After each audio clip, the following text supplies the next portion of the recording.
Okay. The young John Boswell. My master. I have a question. You, in all your books, on even during your presentation, you refer to each time you present lettering or piece of lettering or logotype, you refer to the typeface that you use to create these lettering.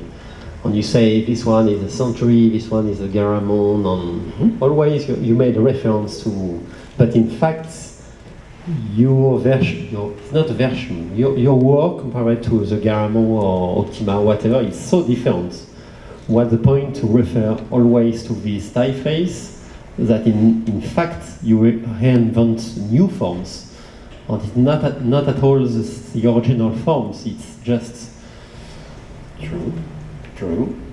But what is the point to say that you refer always to that? Because I have in mind another problem is always that in font worlds we have this problem of what is a copy, what is an original work, and we never have a clear answer about that. All right, you know yourself that nothing is original these days. Everything refers to something else. I say that in Logotypes and Letterforms, the first book that I did, I put a font next to it. I said that the logo type references this font in some manner, but not specifically. In some cases, it's sort of close, but at what point do you depart? If you only depart, say, 5% from the original font, you might as well use the font. I think that in using a font for logos, oftentimes there are things that you have to do to your font that you design that don't work with a certain combination of letters. So what I'm really trying to do is to find the optimum way to draw these letters so they work very well. I was recently sent by Jean Lacher a quotation from Hermann Sapp saying that all of these redrawings of the fonts obscure the original idea, and so all that we have left are sort of bastard drawings. Well, I don't know.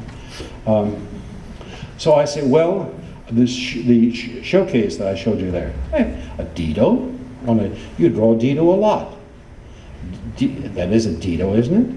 What I did there? It has Dido references. At what point? 5%? When someone steals your font and changes it, how much do they have to change it in order for it to be theirs? 10%? 20%? 50%? I don't know. Someone has stolen my font here recently. Said it's based on one of my fonts. How much did he change it? Not much. I don't see any changes. Well, there's nothing that I can do. See, there's nothing that I can do about it. I can't sue him. Doesn't have any money. And plus that, Immigrate stopped suing people a long time ago because it got too expensive. Kids were stealing their fonts, you see. Well, I don't know. It's I draw a lot of Bodoni. I draw a lot of Optima. I draw a lot of what? Casual stuff. I draw a lot of script. Well, most of the stuff that I do are based right here on this. That's what I think formal script is. And I draw variations of it. Sometimes it's more narrow, more widely spaced. Young Baroque, for instance, is too tightly spaced to do. You can really only use 1 or 2 words with it. It's very complicated. It's got 26 letters in it. So I don't know. I mean, I shouldn't say all of these things, that I shouldn't say it references this one.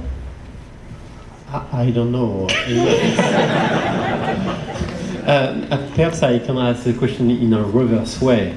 That when you start to design a logo, I don't get out of typo. No. No, you just design various forms with some reference in mind. Yes. And then when you publish the book, you will say that this one is a Dido, this one is a Baskerville, but in fact, you draw everything from memory. Yes, yes. So it's afterwards you put some words to help people to understand what you're doing. Remember, draw me is show me an ear and I'll draw you a face. But, well, you mean, why shouldn't I, huh? No, I just try to understand to explain. Well, you know, I don't know at what point it doesn't become. I can, should I say it references it or what? I will have to be very careful from now on. Another question? Thank you.